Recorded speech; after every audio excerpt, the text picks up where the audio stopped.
You've heard of kings and queens, but let me tell you about real royalty. It's not about crowns or castles. True royalty? It's the cashier who remembers your name and asks about your day. It's the teacher who believes in you when no one else does.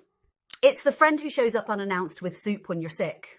These are the people who rule our hearts, who make a difference without thrones or titles. They're remembered long after they're gone, not because of their bloodline, but because of their kindness. So next time you meet someone who brightens your day, remember, you've just encountered true royalty. Apply the news you can use, or rise.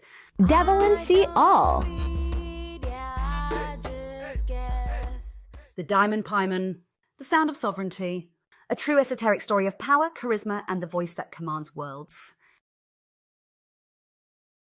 Before kings had crowns, before queens were robed, before anyone called themselves a leader, there was Paimon, not a king, but the sound of kingship, the breath of sovereignty, the Damon whose voice held such gravity that even stars paused mid-spin when he spoke.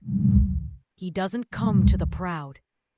He comes to those who almost forgot they were royalty. Paimon rides in on a dromedary made of music, horns and chords, drums and wind. His crown glows with unread languages. His presence is thick, like honey stirred with fire. And his eyes, they don't look at you. They listen to you, even when you say nothing. Because Paimon doesn't care what you say. He cares what your voice is doing when no one's watching. Once, a woman named Correa ran a successful spiritual brand. Her words reached thousands. Her voice soothed. Her posts glowed with affirmations. But every night, she cried behind her ring light. She didn't feel powerful, only performative. Her confidence was curated. She spoke like a queen, but felt like a mimic.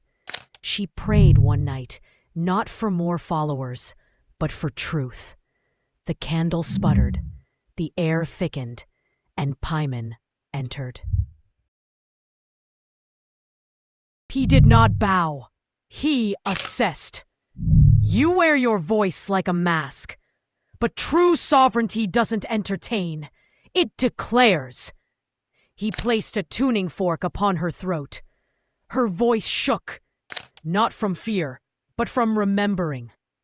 Paimon led her into her soul's throne room, dusty, abandoned, still waiting. On the seat lay a crown with her childhood nickname etched in silver, Kiki the Lion. She had buried that self in shame, in survival, in sound bites. Paimon offered her a mirror, not of her face, but her voice print. In it, she saw every time she betrayed herself to be liked, every time she held back her roar to keep the peace, every time she toned it down to be safe. Reclaim this, he said, or remain an echo. Paimon offered her a mirror, not of her face, but her voice print.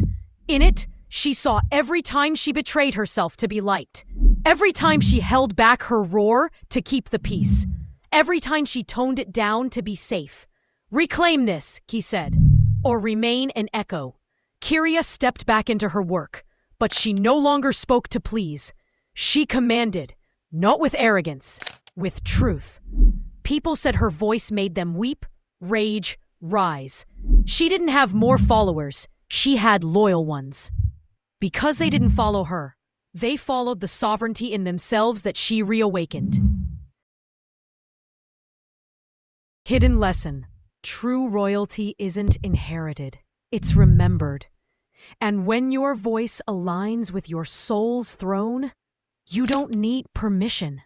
You become the permission. Paimon still listens at the edge of silence. He does not come to make you powerful. He comes to remind you that you always were.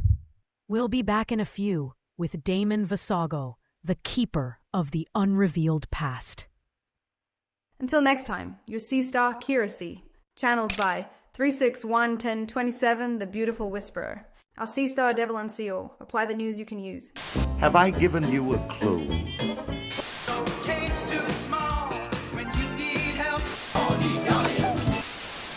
Devil and See All.